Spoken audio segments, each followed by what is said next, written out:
Hello दोस्तों, स्वागत है आपका सक्सेस विद राहुल चैनल में। दोस्तों, पिछले कई वीडियो से हम लोग प्राचीन भारत का इतिहास पढ़ रहे थे और पिछले कई वीडियो में मैंने आपको पढ़ाया कि प्राचीन इतिहास जो भारत का है उसका सिलेबस क्या है, प्राचीन इतिहास जो हम लोग पढ़ते हैं उसका स्रोत क्या है। और स्रोत में मैंने आपको दो तरह का स्रोत बताया था, जो आपको यहाँ पे थोड़ा सा आपको बता देते हैं, उसके बाद आपको आगे का टॉपिक चालू होगा।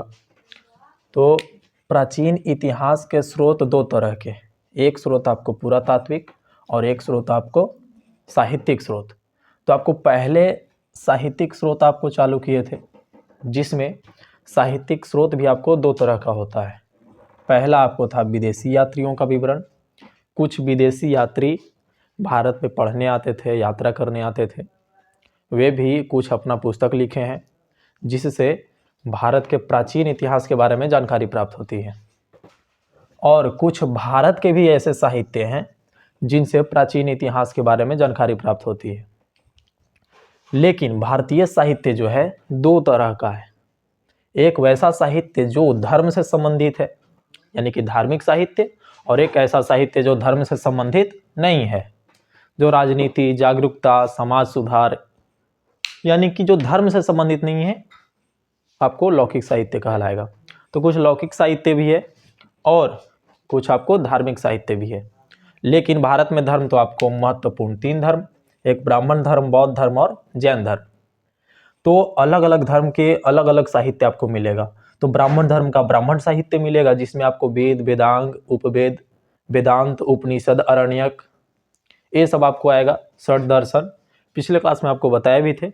और बौद्ध दर्शन, बौद्ध साहित्य में भी आपको बहुत सारा चीज़ आता है, जिसमें पिटक महत्वपूर्ण है। फिर आपको जैन साहित्य भी है। तो भारतीय साहित्य में दो तरह का साहित्य आपको साहित्यिक साक्ष्य होगा, एक धार्मिक और एक लौकिक। तो हम लोग पहले इसको पढ़ लेते हैं, धार्मिक साहित्य। और धार्मिक साहित्य में भी सबसे पहले आज पढ़ेंगे हम लोग ब्राह्मण साहित्य। और ब्राह्मण साहित्य में सबसे पहले जो चीज़ पढ़ा जाता है उसका नाम है वेद। तो आज हम लोग वेद, वेदांग, जितना हो सकता है उतना आज हम लोग आगे तक पढ़ पाएंगे। तो अब वेद के विषय में हम लोग कुछ जान लेते हैं। आप लोग पहले से कुछ जानते भी होंगे कि हम लोग के पास 4 वेद अभी हैं। तो देखिए वेद है क्या। वेद के बारे में, ऐसे चारों वेद के बारे में विस्तृत व्याख्या आपको दिया जाएगा। आपको जितना सवाल पूछा जाता है उतना आपको पढ़ाया जाएगा। लेकिन 4 वेद के विषय में थोड़ा सा ऊपर ऊपर से हम लोग अभी इंट्रोडक्शन जान लेते हैं कि वेद है क्या। ये जो वेद है यह संस्कृत भाषा में लिखा हुआ है, और यह संस्कृत भाषा में आप लोग धातु पढ़े होंगे। तो संस्कृत भाषा का एक धातु है विद धातु। यह संस्कृत भाषा के विद धातु से ही बना है वेद। इसका अर्थ क्या होता है? तो वेद का अर्थ होता है जानना। ये जो विद धातु है इसका अर्थ क्या होता है? जानना या ज्ञान प्राप्त करना। तो संस्कृत भाषा के विद धातु से बना है और विद धातु का अर्थ होता है जानना या ज्ञान प्राप्त करना। ऐसा माना जाता है कि ब्राह्मण साहित्य में जो वेद हैं यह अपौरुषीय है। क्या है? अपौरुषीय। अपौरुषीय का अर्थ होता है कि जिसे पुरुष न लिखा हो, यानी कि मनुष्य के द्वारा रचित ना हो। आप लोग सुने होंगे कि कृष्ण द्वैपायन वेद व्यास इसके संकलन करता है। रचनाकार नहीं कहा गया उनको, इनको कहा गया है संकलन करता। दो शब्द है, एक है संकलन करता और एक है रचनाकार।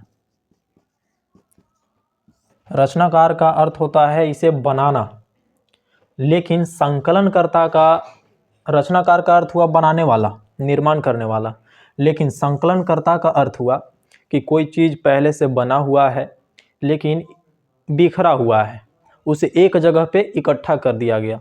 तो जो इकट्ठा किया उसको संकलनकर्ता कहा जाता है। तो संकलनकर्ता इकट्ठा करने वाला, एकत्रित करने वाला, व्यवस्थित तरीके से सजाने वाला, और रचनाकार निर्माण करने वाला। तो वेद को माना जाता है कि वेद अपौरुषीय है, यानी कि इसे मनुष्यों के द्वारा निर्माण नहीं किया गया है। तो कौन किया है? तो देवताओं ने किया है।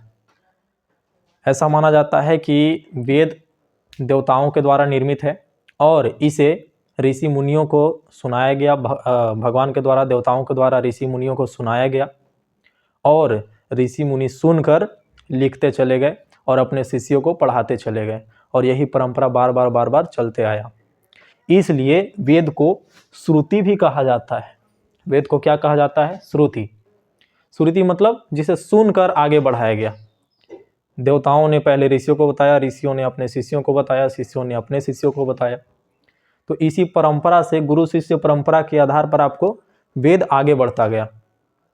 लेकिन जब बात होता है वैदिक सभ्यता का, वैदिक सभ्यता, देखिए आप इतिहास हम लोग जब पढ़ेंगे, अभी तो स्रोत पढ़ रहे हैं कि प्राचीन भारतीय इतिहास का स्रोत क्या है। जब हम लोग इतिहास शुरू करेंगे तो सबसे पहले हम लोग पाषाण काल से पढ़ेंगे। पाषाण काल, पाषाण काल के बाद हम लोग पढ़ेंगे हड़प्पा सभ्यता, हड़प्पा सभ्यता, और हड़प्पा सभ्यता के बाद हम लोग पढ़ेंगे वैदिक सभ्यता। क्या पढ़ेंगे? वैदिक सभ्यता। तो वैदिक सभ्यता जो है यह आर्यों की सभ्यता है। आर्य कौन थे, आर्य कहाँ से आए, ये सब उस समय भी पढ़ेंगे हम लोग। तो ये वैदिक सभ्यता जो है, इसके बारे में हम लोग को जो भी जानकारी मिलती है वह हम लोग को वेद से, उपनिषद से, आरण्यक से, ब्राह्मण ग्रंथ से, यही सबसे जानकारी प्राप्त होती है। तो वैदिक सभ्यता के बारे में देखिए, पाषाण काल पढ़िएगा तो आपको पूरा तात्विक साक्ष्य के आधार पर, क्योंकि इस समय मनुष्य लिखना नहीं जानता था, तो उस समय जो भी पूरा तात्विक साक्ष्य यानी कि हथियार, बर्तन, रहने का स्थान, ये सब से हम लोग पता करते हैं कि पाषाण काल का मनुष्य कैसा था। हड़प्पा सभ्यता का पूरा तात्विक साक्ष्य भी मिला, उससे भी हम लोग पता करते हैं, लेकिन साहित्यिक साक्ष्य भी मिला, लेकिन उसे हम लोग पढ़ नहीं पाए हैं। लेकिन जब वैदिक सभ्यता प्रारंभ होता है, वैदिक सभ्यता, तो वैदिक सभ्यता आर्यों की सभ्यता थी और आर्य लिपि का ज्ञान जानते थे। लिपि का ज्ञान तो यहीं से हो गया था, हड़प्पा सभ्यता से। तो वैदिक सभ्यता के लोग जो लिखे वे हम लोग पढ़ पा रहे हैं, वही आज वेद, उपनिषद, आरण्यक ये सब हैं। तो वैदिक सभ्यता का पूरा जो जानकारी है, पूरा तात्विक साक्ष्य तो प्राप्त नहीं होता है, कुछ होता है लेकिन उसे सही नहीं माना जाता है। तो वैदिक सभ्यता का सबसे अच्छा स्रोत जो है वह वेद ही है। तो इसलिए वेद यहाँ पे महत्वपूर्ण हो जाता है। और वैदिक सभ्यता हम लोग जो पढ़ेंगे, आगे पढ़ेंगे, तो वैदिक सभ्यता के बारे में पूरा से पूरा जानकारी जो है हम लोग को वेद से प्राप्त होता है। अब वेद क्या है? तो विद धातु से निर्मित है, इसका अर्थ ज्ञान होता है, जानना होता है। यह अपौरुषीय है, यानी कि देवों के द्वारा निर्मित है। इसे श्रुति भी कहा जाता है क्योंकि इसे सुन सुनकर आगे बढ़ाया गया। तो इतना आपको समझ में आ गया होगा। और अभी बताएं कि संकलनकर्ता और रचनाकार अलग होता है। तो रचनाकार तो देवताओं को माना गया और इसके संकलनकर्ता कौन है? तो वेद व्यास। 4 जो वेद अभी देख रहे हैं, इसे एकत्रित करके लिखने वाले व्यक्ति कौन है, यानी कि संकलनकर्ता कौन है? तो वेद व्यास है। कुल वेदों की संख्या कितनी है? तो 4 है। कुल वेदों की संख्या 4 है। कौन कौन वेद है? तो ऋग्वेद, यजुर्वेद, सामवेद और अथर्ववेद। ये सब आप लोग भी जानते होंगे। तो अब इन चारों में सबसे पहले कौन लिखा गया, सबसे बाद में कौन लिखा गया? अब देवताओं ने तो सुना दिया, अब ऋषि का काम है कि वह कब लिखे। तो सबसे प्राचीन जो है, सबसे प्राचीन वेद आपको ऋग्वेद है। और सबसे लास्ट में जो लिखा गया वह अथर्ववेद लिखा गया। और लिखा गया तो किस भाषा में लिखा गया? तो संस्कृत भाषा में लिखा गया। और किस लिपि में? तो ब्राह्मी लिपि में। अभी हम लोग हिंदी जो ये लिखा हुआ है, यह देवनागरी लिपि में लिखा हुआ है। जैसे देवनागरी लिपि का कुछ विशेषता होता है कि यह शिरोरेख होता है, इसका कुछ अलग तरह से लिखा जाता है, उसी प्रकार से संस्कृत भाषा ब्राह्मी लिपि में उस समय लिखी गई थी। और ब्राह्मी लिपि में पूरा वेद भी आपको चारों लिखा गया है। वेद में पद अधिक है और गद्य कम है। पद्य और गद्य आप लोग भी जानते होंगे। पद्य का मतलब कविता, यानी कि वेद को कविता के रूप में ज़्यादा लिखा गया है। मंत्र को उच्चारण करना यानी कि गाने लायक एकदम बनाया गया है, ताकि देखिए वेद को क्या कहा जाता है? श्रुति कहा जाता है, सुनकर याद करने वाला, सुन सुनकर आगे बढ़ाया जाने वाला। तो जब तक आप सुनकर उसको याद नहीं कर पाएँ, तब तक आप उसको आगे बढ़ा नहीं सकते हैं। आप लोग पढ़े होंगे कविता, उसको आपको बहुत याद होगा, बहुत बढ़िया से एक एक शब्द याद होगा। लेकिन उसी किताब में आप लोग कहानी भी पढ़े होंगे, 11th-12th में थे आप लोग तब, 10th में थे आप लोग तब, हिंदी के कविता भी पढ़े होंगे, कहानी भी पढ़े होंगे। तो कहानी का एक एक लाइन आपको याद नहीं होगा, लेकिन कविता एक एक लाइन याद होगा, गाना एक एक लाइन याद होगा। यहाँ बच्चा को एक क्वेश्चन जल्दी याद नहीं होता है, लेकिन गाना, बड़ा बड़ा गाना तुरंत याद हो जाता है और तुरंत स्टेज पे चढ़ के सुना भी देता है। क्यों सुना पाता है? क्योंकि वह लयबद्ध तरीके से, उसमें उसको इंटरेस्ट जग रहा है। तो कोई चीज़ में मन लगेगा तभी वह सुनकर आप याद कर पाएंगे। तो वेद श्रुति है, तो वेद को सुनकर आगे बढ़ाना है तो उसे लयबद्ध तरीके से लिखा जाना चाहिए। तो वेद में अधिक आपको क्या मिलेगा? पद्य मिलेगा, यानी कि कविता भाव मिलेगा। वेदों के पद को ऋचा कहा जाता है और इसी से बना है आपको ऋग्वेद। ऋग्वेद में ऋचा ही आपको ज़्यादा मिलेगा, ऋग्वेद में आपको गद्य ज़्यादा नहीं मिलेगा, यानी कि कहीं कहानी टाइप पर आपको नहीं मिलेगा। और वेद में जो गद्य मिलते हैं उनको यजुस कहा जाता है और यजुस से ही बना है आपको यजुर्वेद। और गे पद जो है, यानी कि देखिए पद्य भाग ऋचा कहते हैं और सभी कविता को आप गा नहीं सकते हैं। कुछ लयबद्ध तरीके ही होते हैं, लयबद्ध कविता ही होते हैं जिन्हें आप गा सकते हैं। तो कुछ वैसे ऋचा होते हैं जिन्हें आप बहुत अच्छे तरीके से लय में एकदम गा सकते हैं। तो जिस ऋचा को हम लोग गा सकते हैं, यानी कि जो गे पद होते हैं, उन्हें हम लोग साम कहते हैं। वैसे ऋचा जिन्हें हम लोग लयबद्ध तरीके से गा सकते हैं उन्हें क्या कहते हैं? साम। और इसी से बना है आपको सामवेद। तो सामवेद में आपको पूरा गीतों का संग्रह मिलेगा और इन्हीं तीनों वेद को वेदत्रयी कहते हैं। तो इससे सवाल भी आपको पूछता है कि बताइए वेदत्रयी में कौन सा वेद शामिल नहीं है? तो वेद तो टोटल 4 है, लेकिन वेदत्रयी किनको किनको कहते हैं? तो ऋग्वेद, यजुर्वेद और सामवेद को। तो वेदत्रयी में कौन शामिल नहीं है? अथर्ववेद शामिल नहीं है। अब देखिए वेदों की रचना की कहाँ पर गई? तो वेद की रचना सप्त सैंधव प्रदेश में की गई है। अब सप्त सैंधव प्रदेश क्या है? तो आप लोग सिंधु नदी के नाम सुने होंगे, जो अभी भारत के लद्दाख क्षेत्र से और फिर पाकिस्तान में चली जाती है। तो पाकिस्तान में, भारत के लद्दाख से होते हुए पाकिस्तान में चल जाती है। जैसे मान लीजिए इसे हम लोग ऐसे, तो इधर चीन से निकलती है मानसरोवर झील से, सिंधु नदी लद्दाख होते हुए आपको पाकिस्तान में चल जाती है। इसी में से आपको झेलम नदी भी जाके इसमें मिलती है, चेनाब भी मिलती है, फिर रावी भी मिलती है, फिर आपको ब्यास भी मिलती है, सतलज भी मिलती है।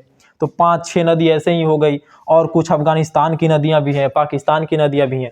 तो इस क्षेत्र को हम लोग, जो अभी वर्तमान समय में पाकिस्तान और कुछ हिंदुस्तान का भी भाग है, तो इस क्षेत्र को ही वेद में सप्त सैंधव प्रदेश कहा गया है। तो वेदों का रचना किस प्रदेश में किया गया? तो सप्त सैंधव प्रदेश में किया गया। वेद को संहिता भी कहा जाता है। क्या कहा जाता है? संहिता। संहिता का अर्थ क्या है? वेद को श्रुति भी कहते हैं, अपौरुष से माना गया है और वेद को संहिता भी कहा गया है। संहिता का अर्थ क्या है? जैसे आप लोग भारतीय दंड संहिता सुने होंगे, इंडियन पिनल कोड, जिसके तहत आपको धारा लगा लगा कर आपको सज़ा सुनाया जाता है, आपको आपके ऊपर केस दर्ज किया जाता है। तो आईपीसी है, इंडियन पिनल कोड। अंग्रेज लोग पहले ऐसे ही मुँह जबानिया करते थे, उसको अब भारत में लिख दिया गया है। तो वेद भी पहले मुँह जबानिया होता था, यानी कि बोल बोल कर वेद को एक पीढ़ी से दूसरी पीढ़ी पहुँचाया जाता था, लेकिन अब इसे लिख दिया गया है, इसलिए इसे संहिता कहा जाता है। यानी कि पहले मौखिक, अब लिखित हो गया है, तो उसे ही क्या कहेंगे? संहिता। तो वेद भी क्या है? तो संहिता है। वेद को क्या कहा जाता है? संहिता कहा जाता है। अब देखिए ऋग्वेद में क्या है, सामवेद में क्या है, यजुर्वेद में क्या है, अथर्ववेद में क्या है, चारों जान लेते हैं कि है क्या। तो ऋग्वेद में देवताओं के स्तुति के सूक्तों का संग्रह है। अब सूक्त क्या है? तो सूक्त आ जाएगा समझ में, धीरे धीरे देखते चलिए पूरा वीडियो। स्तुति मतलब प्रार्थना। जितने भी देवता हैं उनका अगर कोई प्रार्थना आपको चाहिए कि हम इंद्र का प्रार्थना चाहते हैं, इंद्र का प्रार्थना करना चाहते हैं, तो कैसे कीजिएगा? क्या मंत्र उच्चारण करना होगा? तो इंद्र देवता का जितना भी आपको मंत्र है सब एक जगह पे रख देवल गया। अब इंद्र देवता के प्रार्थना के लिए, पूजा के लिए सब मंत्रों का जो संग्रह है वह एक सूक्त कहलाएगा। तो जितने भी देवता हैं उनके स्तुति के लिए जो सूक्त हैं, एक देवता के लिए एक सूक्त है आपको, तो ऐसे ही टोटल आपको ऋग्वेद में 1028 सूक्त है, आप लोग भी पढ़े होंगे। तो 1028 सूक्त में आपको उसके अंदर आपको मंत्र मिलेगा, ऋचा मिलेगा। तो ऋग्वेद में है क्या? तो देवताओं के स्तुति के सूक्तों का संग्रह है। जितने भी देवता हैं उनका स्तुति करना है तो आप कहाँ से मंत्र लीजिएगा? तो ऋग्वेद से। यजुर्वेद में क्या है? तो इसमें यज्ञों के सूक्तों का संग्रह है। यज्ञ कैसे कीजिएगा, उसके लिए मंत्र क्या चाहिए? तो यज्ञ के लिए जो मंत्र है आपको कहाँ मिलेगा? तो यजुर्वेद में मिलेगा। अच्छा, सामवेद में क्या है? तो सामवेद में देखिए ऋग्वेद में जितने भी देवताओं के स्तुति के लिए जितना भी सूक्त है, ऋचा है, और जिसको हम लोग गा सकते हैं, लयबद्ध तरीके से गा सकते हैं, उनको ला कर रख देवल गया है सामवेद में। तो सामवेद में जितना भी है सबको लयबद्ध तरीके से आप गा सकते हैं, और सामवेद को ही भारतीय संगीत का जनक भी कहा जाता है। सारे गामा पधा नी, इसी में आपको चर्चा मिलेगा सबसे पहले। तो सामवेद में आपको गीतों का संग्रह है, यजुर्वेद में यज्ञों के सूक्तों का संग्रह है, और इसमें देवताओं के स्तुति का संग्रह है। अथर्ववेद में क्या है? तो अथर्ववेद में आपको तंत्र मंत्र, ये सब आपको जादू टोना, तंत्र मंत्र, काला जादू, ये सब जो आप सुने हैं उसका संग्रह है। अब देखिए, कभी कभी आपको सवाल पूछा जाता है कि बताइए ऋग्वेद के ब्राह्मण ग्रंथ का नाम क्या है, यजुर्वेद के ब्राह्मण ग्रंथ का नाम क्या है। अब ब्राह्मण ग्रंथ का नाम तो सब रट लेते हैं, लेकिन ब्राह्मण ग्रंथ है क्या? तो देखिए, वेद जो है संस्कृत भाषा में लिखा गया है, और बहुत एकदम बड़ा बड़ा शब्द का यूज किया गया, उसमें बहुत कठिन कठिन शब्द का यूज किया गया है। अब हम लोग आज के लोग अनुवाद बनाना नहीं जानते हैं, वेद पढ़ाना तो बहुत दूर का बात है। आम नागरिक का बात कर रहे हैं, ऐसे बहुत सारे विद्वान व्यक्ति हैं भारत में जो कई वेदों के ज्ञाता भी हैं। तो जो आपको वेद हैं सबको समझ में नहीं आता है, कुछ विद्वान भी है जिनको कुछ शब्द फंस जाता है, समझ में नहीं आता है। जैसे आप इंग्लिश पढ़ रहे हैं या हिंदी पढ़ रहे हैं, उसका आपको शब्द का जानकारी नहीं है तो डिक्शनरी खोजते हैं। मान लीजिए कोई ऐसा मंत्र आ गया ऋग्वेद में जिसका आप अर्थ नहीं समझ पा रहे हैं, तो उसका अर्थ समझने के लिए उसके ब्राह्मण ग्रंथ में जाइए। तो ब्राह्मण ग्रंथ है क्या? तो वेदों का गद्य व्याख्या है। गद्य मतलब कहानी जैसा। जैसे मान लीजिए एक मंत्र लिखा हुआ है और उसका अर्थ क्या है, तो आप ब्राह्मण ग्रंथ में जाइए, उसका पूरा अर्थ बताया हुआ रहेगा। तो 4 वेद हैं और चारों का आपको ब्राह्मण ग्रंथ मिलेगा। 4 वेद हैं, चारों का आपको एक एक ब्राह्मण ग्रंथ, 2-2 ब्राह्मण ग्रंथ ऐसे मिलेगा, व्याख्या मिलेगा। तो ऋचा जो है, मंत्र जो है, उन्हीं का आपको गद्य रूप में जो व्याख्या है उसी को क्या कहते हैं? ब्राह्मण ग्रंथ कहेंगे। अरण्यक क्या है? अब देखिए, मंत्र और उसका व्याख्या, मंत्र आपको वेद में मिलेगा और व्याख्या उसका ब्राह्मण ग्रंथ में मिलेगा। अरण्यक क्या है? कुछ ऋषि मुनि ऐसे थे जो जानते थे कि वेद में बहुत एकदम राज छुपा हुआ है, उन राज को हम लोग, उन रहस्य को हम लोग सबके सामने कैसे लाएं, हम लोग कैसे जान पाएं, यह देवताओं के द्वारा निर्मित है तो उसे हम लोग कैसे जान पाएं। तो उसके लिए एकांत जंगल में जाकर बैठ जाते थे और वेद का अध्ययन शुरू कर देते थे, चिंतन मनन करते थे, और जो वहाँ पे निष्कर्ष निकलता था उसे लिख दिया करते थे। तो जंगल में जो लिखा गया है वेदों का जो दार्शनिक पक्ष है उसी को हम लोग अरण्यक कहते हैं। अरण्यक इसलिए, अरण्य मतलब जंगल, इसे एकांत में जंगल में बैठकर लिखा जाता था। तो वेदों के दार्शनिक पक्ष को ही क्या कहते हैं? अरण्यक कहते हैं। उपनिषद क्या है? अरण्यक। आपको सवाल पूछेगा कि फलना वेद जो है इसका अरण्यक का नाम बताइए, अरण्यक कितने हैं ये बताइए। उपनिषद, उपनिषद क्या है? तो अरण्यक में जो दार्शनिक पक्ष है इसको मान लीजिए आपको समझ में नहीं आया, उस समय के ऋषि मुनि समझ लेते थे लेकिन आपको नहीं समझ में आया, तो कैसे समझिएगा? तो उपनिषद में, अरण्यक में जो भी दार्शनिक पक्ष है उसका विस्तृत व्याख्या आपको मिलेगा उपनिषद में, वेदांत में। इसे वेदांत कहा जाता है, वेदांग तो अलग है, इसे वेदांत कहते हैं। तो आप अगर वेद पढ़ेंगे तो वेद का ब्राह्मण ग्रंथ भी पूछ लिया जाता है, वेद का अरण्यक भी पूछ लिया जाता है, उपनिषद भी पूछ लिया जाता है। तो अब हम लोग को वेद के बारे में थोड़ा जानकारी हो गया होगा। अब वेद के जो 4 वेद हैं उनके बारे में आपको एक एक करके आपको पढ़ाया जाएगा। तो ये वाला वीडियो आपको इतना ही छोटा रखते हैं, और पूरा वीडियो ध्यान से देख लीजिएगा एक बार और मुझे यकीन है कि आपको समझ में आ जाएगा। और नेक्स्ट वीडियो में हम लोग वेद जो 4 हैं, ऋग्वेद, यजुर्वेद, सामवेद, अथर्ववेद, इनके बारे में भी जानेंगे, और इनका उपनिषद क्या है, इनका ब्राह्मण ग्रंथ क्या है, ये सब भी जानेंगे। इनके रचनाकार कौन है, कितना मंडल, कितना सूक्त, कितना मंत्र, इनसे हम लोग को क्या क्या जानकारी मिलता है, यह सब जानेंगे। अगर आपको पसंद आया होगा तो लाइक कमेंट कर दीजिएगा, शेयर भी कर दीजिएगा। आज का वीडियो इतना ही रखते हैं, धन्यवाद।